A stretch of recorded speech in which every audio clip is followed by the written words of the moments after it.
37 inaongelea mwanamke mmoja anaitwa Anna, alikuwa prophetess. Luka mlango wa 2 mstari wa 36.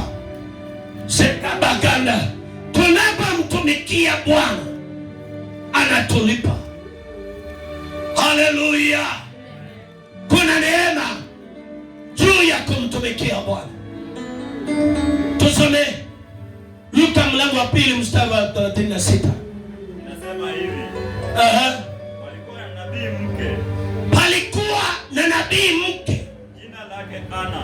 Jina lake alikuwa anaitwa Anna. Binti ya Fanueli. Kabila ya Asheri. Ya kabila ya Asheri. Na umri wake ulikuwa miaka mingi. Na umri wake ulikuwa miaka mingi. Alikuwa amekaa na mume miaka 7 baada ya wanawali wake.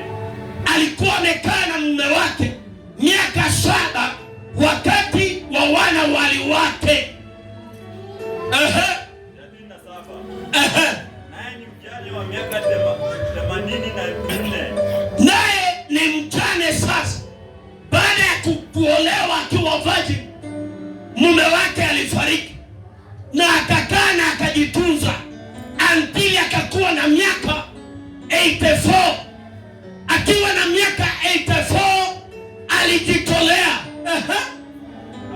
Haondoki katika hekalu. Haondoki katika hekalu. Ila huabudu usiku na mchana kwa kufunga na kuomba. Ila haondoki kwa hekalu kwa kufunga na kuomba.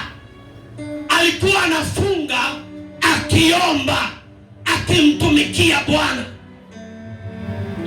Alichagua na akajitolea, akajidedicate na akapeana maisha yake kwa Mungu kwa ajili ya kufunga na kuomba.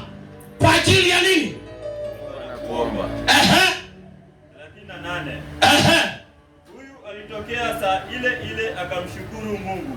Ila alitokea saa ile kwa kumshukuru Bwana. Na wote waliokuwa wakiutarajia ukombozi katika Yerusalemu akawatolea habari zake. Amen.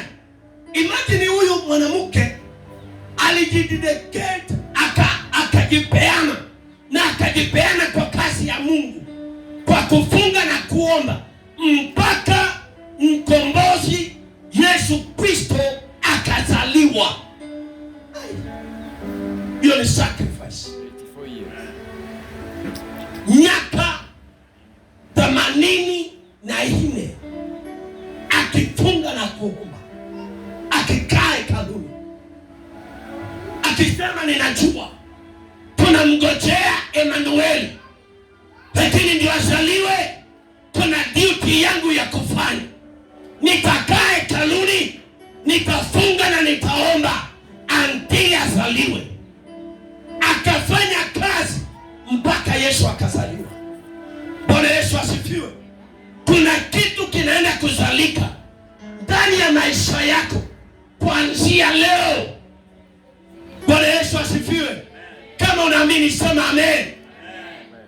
Kuna kitu kinazaliwa ndani ya hii revival.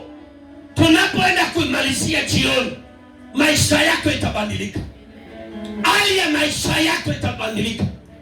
Kuna watu wanakombolewa, kuna watu wanafunguliwa katika hii revival.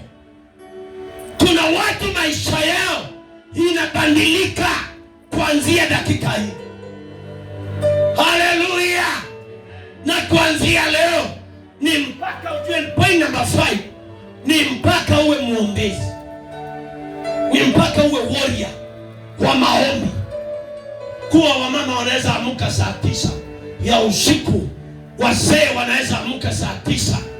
Ikifika saa 9 kazi yake imeanza ya kuomba na kutangaza ufanisi juu ya maisha ya watu waliofungwa, waliolembewa, walio chini. Wanaweza piga magoti na kumulilia Bwana wakisema, ninahitaji mabadiliko.